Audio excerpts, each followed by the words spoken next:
The coffee hit before he heard the sound of it coming. Not the hiss of the liquid, not the ceramic knock of a mug being deliberately angled, just the heat, sudden, total, deliberate, spreading across the face of an 81-year-old man who had survived things that would have broken most people long before they ever reached 81. Jeffery Gibson did not move for 3 full seconds. His right hand found the crutch the way it always did in moments of physical threat, before his mind had fully processed the instruction, before the shock had resolved itself into emotion. His body remembered what his mind was still catching up to. Stay upright. Whatever happens next, stay upright. The heat moved down his jaw, his neck, into the collar of the shirt he had pressed that morning, not for anyone else, just because that was who he was. Outside the gates of Lamar University in Beaumont, Texas, the world kept going.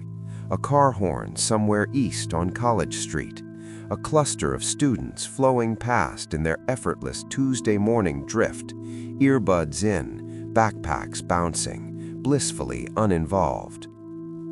Jeffery had been sitting on the same plastic bench for 20 minutes, waiting for the number 12 bus, tilting his head slightly to the left the way he always did in public spaces, angling his good ear toward the world because the right one hadn't worked since 1967. Brian Garret was already walking back toward his patrol car, unhurried, the monogrammed ceramic mug swinging loose in his hand, empty now, as though he had spilled something minor and was already thinking about other things.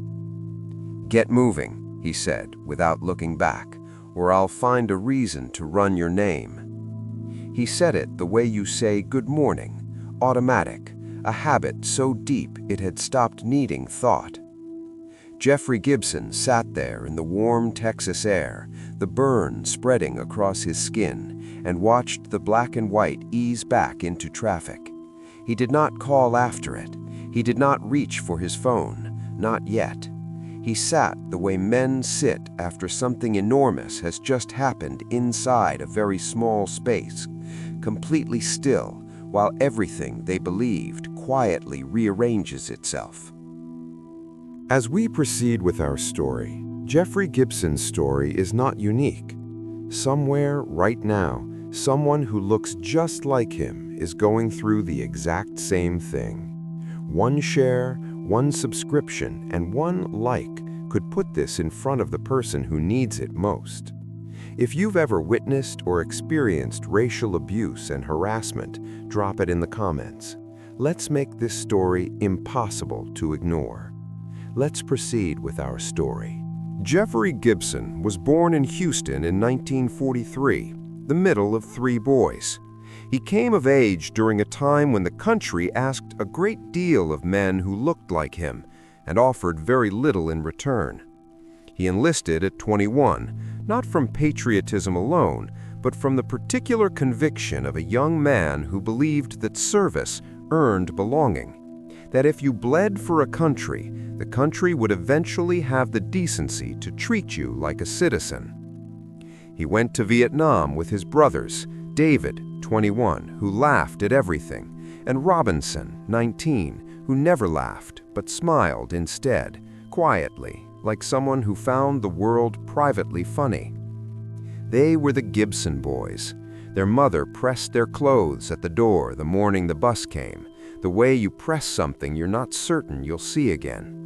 She was right, about 2 of them. Jeffery came home alone, right foot gone below the ankle, hearing in his right ear lost to a mortar blast that also took David mid-sentence. His brother had been saying something that started with, "Jeff, look at," and then nothing. 3 days of nothing, and then a muffled underwater version of the world that never fully cleared. He learned to tilt his head. He learned to compensate. He learned, as men of his generation learned, to carry loss without ceremony and rebuild without an audience. He found work. He married. He raised a son and named him Robinson Jeffrey, one name for each brother, as though a child could carry forward what death had interrupted. He taught that boy two things above all others: that dignity was not given, it was maintained, and that the law, when it worked the way it was written, was the closest thing to justice a man without illusions could trust. Robinson had listened. He'd become a lawyer, then a judge, federal bench out of Austin. At 54, he was one of the most respected jurists in the state, a man who understood precisely how power moved through institutions because his father had shown him, by living example, what it looked like when that power moved against people who had nowhere to appeal. Jeffrey had never asked his son to fight his battles. He had simply lived in a way that made his son want to. That quiet Tuesday morning in Beaumont was about to test everything that arrangement was built on. Brian Garret had been chief of the Beaumont Police Department for 6 years, but he had been Brian Garret for 52, and that was the number that mattered. Some men wear authority with discomfort, aware it can be revoked. Garret wore it the way certain men wear a family name, as though it were permanent, as though it had always been his, and the question of whether he'd earned it had never seriously arisen. 17 commendations on his wall, 3 Community Excellence Awards, a firm handshake, and a laugh he deployed at city council meetings like currency.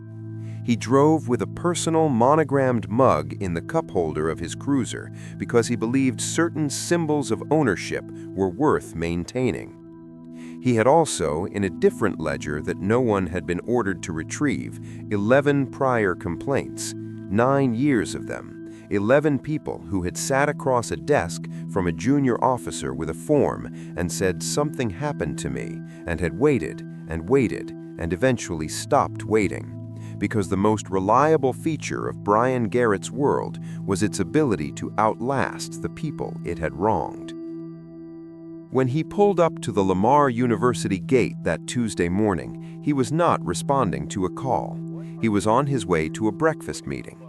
He simply noticed from 50 yards out an old black man on a bench, crutches, pressed shirt, unfamiliar face, and decided, with the easy contempt of a man who had never paid a consequence, that the man needed to be moved along. He did not turn on his body camera. He climbed out with the mug in his hand and walked the way powerful men walk when they want you to feel them approaching. Jeffrey heard the footsteps stop and turned his good ear toward the sound. "Hey," Garret said, not a greeting, a declaration of jurisdiction. "Good morning, officer. You got business here?" "Waiting on the bus, sir." Garret looked at him, really looked, at the crutches, at the age in his face, at the pressed collar that suggested a man who still took himself seriously. Something moved behind his eyes. Later, investigators would spend considerable time trying to name that thing. The most accurate word was old, older than policy, older than the badge, something embedded in the soil of this state, like a root that refused to die. "This bench is for students," Garret said. "There's no sign that says that." Jeffrey's voice was even, quiet, the voice of a man who had learned that calm was its own kind of armor. Something shifted in Garret's jaw. He looked at the mug in his hand. He looked back at Jeffrey, and then, with the slow deliberateness of a man who has decided no one is watching and no one will care, he tilted it. The coffee was dark, and it was scalding, and it hit Jeffery Gibson's face and collar like a verdict. His hands moved on instinct, fingers closing around the crutch before the pain had fully registered, before the shock had become anything nameable. 70 years of holding on. His knuckles went white. He did not fall. He breathed. The heat crawled down his jaw, his throat, his chest, settled into his skin with a slow, deliberate intimacy that had nothing accidental about it. There was half a second of absolute stillness, the kind that comes not from composure, but from the body receiving something so wrong it needs a moment to confirm it actually happened. Then something rose in him. Not panic, not tears, something older than both. Something that had survived a war, 2 funerals, a burned house, 50 years of learning to tilt his head so the world's sounds could reach his one working ear. Rage, patient, righteous, and fully awake for years. 12 feet away, a young woman in a yellow jacket had already raised her phone. She was 18 years old, a second-year student at Lamar. She would later tell investigators that she had started recording before the coffee hit because something about Garret's walk, the slow, territorial ownership of it, had made the back of her neck go cold. She kept the camera steady. She did not look away. Garret was already back at the cruiser door, mug empty, face bored. "Get moving, or I'll find a reason to run your name." Jeffrey sat with the burn on his skin and the rage in his chest and let the sounds of the street settle back around him. Then, with hands that were steadier than they had any right to be, he reached into his breast pocket and found his phone. He did not call the police station. He did not call a lawyer. He called his son. Robinson Jeffrey answered on the second ring. He was in his chambers at the Federal District Courthouse in Austin, reviewing motions on a racketeering case. He was 54 years old, a United States federal judge, and the only person alive who could hear something shift in his father's voice before his father had spoken a single word. "Pop." A pause. "What happened?" Jeffrey told him, the same way he told everything, with economy, without decoration, just the facts arranged in order. "A police officer, my face, coffee, burns on my neck, he's gone, I'm all right." 5 sentences, the entirety of it delivered as though it were a weather report, because Jeffery Gibson had spent 60 years not making a fuss, and the habit did not break under pressure. On the other end of the line, Robinson sat perfectly still for 4 seconds. Then, "Don't move, I'm calling someone." What Robinson Jeffrey did in the next 3 minutes was not loud. He did not raise his voice. He did not make threats. He simply made calls to the right people in the right order with the particular authority of a man who has spent 3 decades learning precisely how power flows through institutions and exactly where to press to make it flow differently. The first call went to the Jefferson County Sheriff, the second to the U.S. Attorney's Office in Houston, the third to a constitutional law professor at UT Austin who picked up on the first ring because Robinson Jeffrey did not call without cause. By the time Robinson was in his car on I-10 driving east at 85 miles per hour, the machinery was already in motion.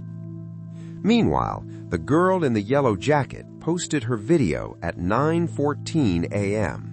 By 9:40, it had been shared 600 times. By 10:15, it had been picked up by 2 local news accounts. By noon, it had 4 million views. By evening, it would reach 4 million. The monogrammed mug was visible in every frame. So was Garret's face. So was every second of what he had done. Brian Garret was at his breakfast meeting when his phone began buzzing. He had a rule about phones at the table. He was in the middle of a story about a fishing trip, and he did not check it immediately. His deputy chief, Marcus Webb, slid into the seat across from him with an expression that was difficult to read. "You need to check your phone, Brian." Garret checked his phone. His face did not change. That was the detail people would later comment on most, the absolute stillness of his expression as he watched himself tip a mug of scalding coffee over the face of an 81-year-old man on crutches. How completely he failed to register what he was seeing as a problem. He set the phone face down on the table. He finished his coffee. He left a $20 bill under his plate, the way a man leaves money when he intends to return to a place, asserting even in departure that the world still belonged to him. He was almost back to the precinct when his radio crackled with the Jefferson County Sheriff's voice, asking him very quietly, very carefully, to come in through the back. Brian Garret was placed on administrative leave at 3:14 p.m. that same afternoon. The press release used the word pending twice and the word investigation once. It was designed to sound temporary. It was not temporary.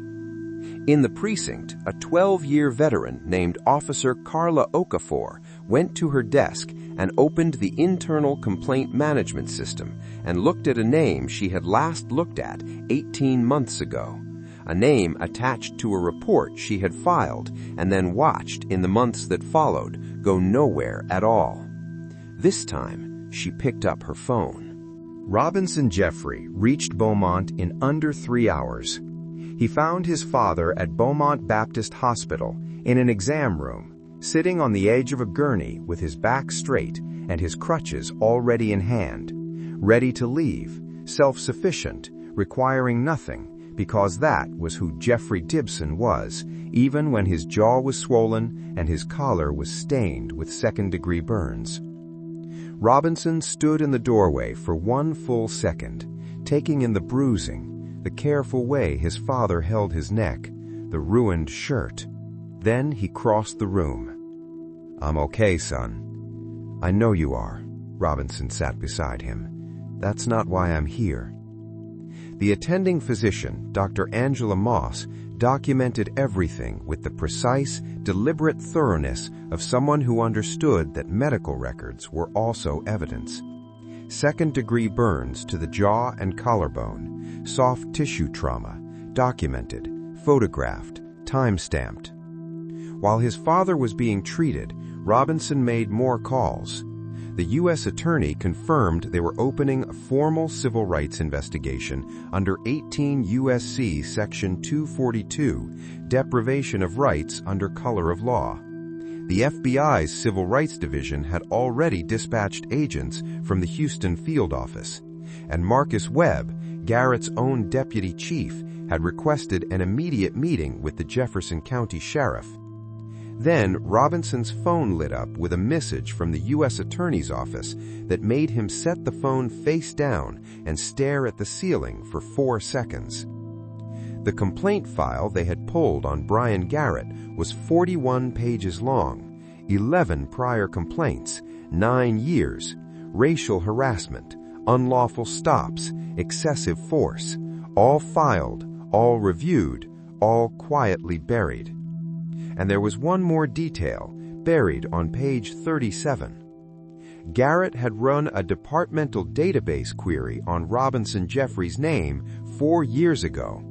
He had known exactly whose father Jeffery Gibson was. He had poured that coffee anyway. "Dad," Robinson said carefully, "there's something you need to know about how deep this goes." 3 days after the bench, Officer Carla Okafor logged into a departmental cloud storage account that had not yet had its access revoked. She was looking for one thing. She found something else entirely.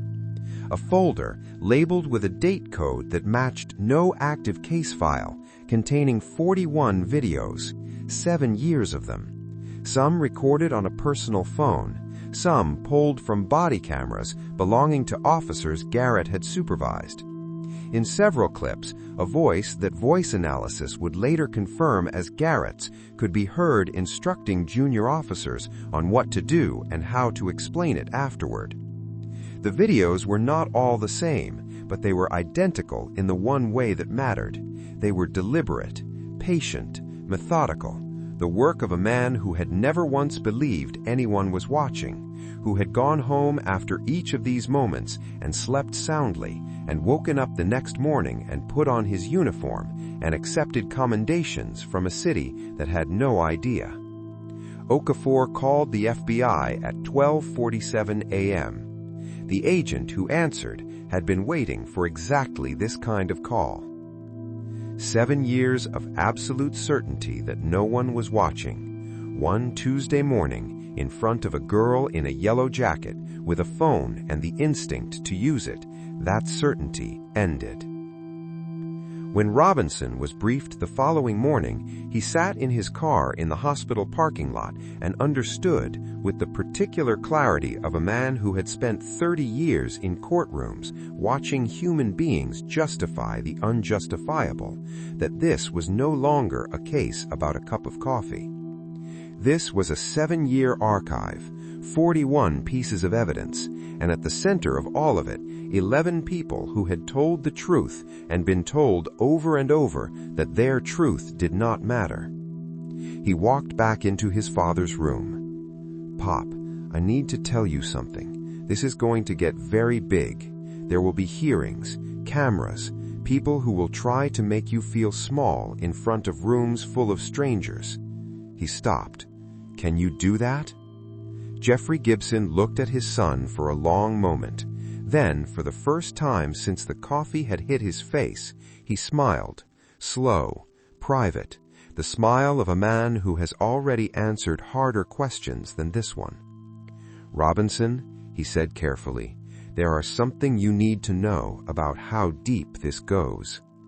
3 days after the bench, Officer Carla Okafor logged into a departmental cloud storage account that had not yet had its access revoked. She was looking for one thing. She found something else entirely. A folder labeled with a date code that matched no active case file, containing 41 videos, 7 years of them. Some recorded on a personal phone, some pulled from body cameras belonging to officers Garret had supervised. In several clips, a voice that voice analysis would later confirm as Garret's could be heard instructing junior officers on what to do and how to explain it afterward. The videos were not all the same, but they were identical in the one way that mattered. They were deliberate, patient, methodical, the work of a man who had never once believed anyone was watching, who had gone home after each of these moments and slept soundly, and woken up the next morning and put on his uniform and accepted commendations from a city that had no idea. Okafor called the FBI at 12:47 a.m. The agent who answered had been waiting for exactly this kind of call. 7 years of absolute certainty that no one was watching. One Tuesday morning, in front of a girl in a yellow jacket, with a phone and the instinct to use it, that certainty ended. When Robinson was briefed the following morning, he sat in his car in the hospital parking lot and understood, with the particular clarity of a man who had spent 30 years in courtrooms watching human beings justify the unjustifiable, that this was no longer a case about a cup of coffee. This was a 7-year archive, 41 pieces of evidence, and at the center of all of it, 11 people who had told the truth and been told over and over that their truth did not matter. He walked back into his father's room. "Pop, I need to tell you something. This is going to get very big. There will be hearings, cameras, people who will try to make you feel small in front of rooms full of strangers." He stopped. "Can you do that?" Jeffery Gibson looked at his son for a long moment. Then, for the first time since the coffee had hit his face, he smiled, slow, private, the smile of a man who has already answered harder questions than this one. "Robinson," he said carefully, "there are something you need to know about how deep this goes." 3 days after the bench, Officer Carla Okafor logged into a departmental cloud storage account that had not yet had its access revoked. She was looking for one thing. She found something else entirely. A folder labeled with a date code that matched no active case file, containing 41 videos, 7 years of them, some recorded on a personal phone, some pulled from body cameras belonging to officers Garret had supervised. In several clips, a voice that voice analysis would later confirm as Garret's could be heard instructing junior officers on what to do and how to explain it afterward. The videos were not all the same, but they were identical in the one way that mattered. They were deliberate, patient, methodical. the work of a man who had never once believed anyone was watching, who had gone home after each of these moments and slept soundly, and woken up the next morning and put on his uniform and accepted commendations from a city that had no idea. Okafor called the FBI at 12:47 a.m. The agent who answered had been waiting for exactly this kind of call. When Robinson was briefed the following morning, he sat in his car in the hospital parking lot and understood, with the particular clarity of a man who had spent 30 years in courtrooms watching human beings justify the unjustifiable, that this was no longer a case about a cup of coffee.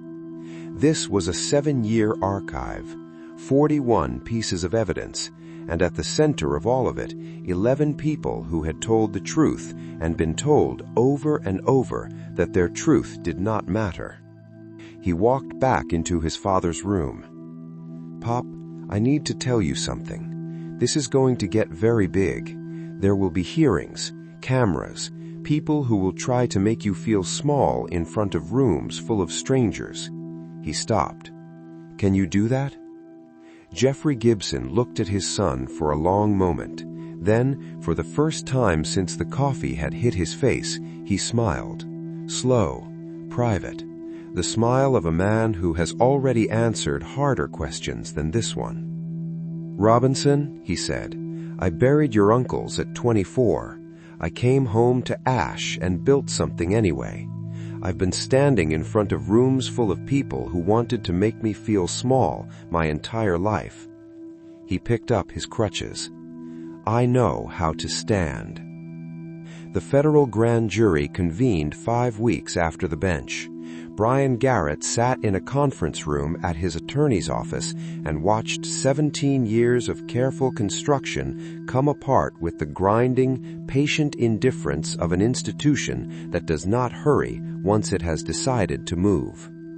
The 41 videos were entered into evidence, all 41. His attorney objected to 9 and was overruled on 7. The complaint files, all 11, with their timestamps and paper trails and the names of the supervisors who had signed off on closing them, were entered into the record. Officer Okafor testified for 2.5 hours. A woman who had filed a complaint in 2021 and eventually moved out of Jefferson County because she could no longer drive past the Beaumont PD without something happening in her chest, drove back and testified. She wore a coat that was too heavy for the season. Jeffery Gibson testified on a Wednesday morning. He dressed the way he always dressed. He sat in the chair they brought for him and looked at the assembled faces with the composure of a man who had been preparing for this moment without knowing it for 81 years. He did not perform grief. He did not reach for outrage. He told the truth in the economy of words he applied to everything and let the truth do what it was always capable of doing when it was finally allowed into the room. In the hallway afterward, the woman in the heavy coat approached him. "I needed to see it go somewhere," she said.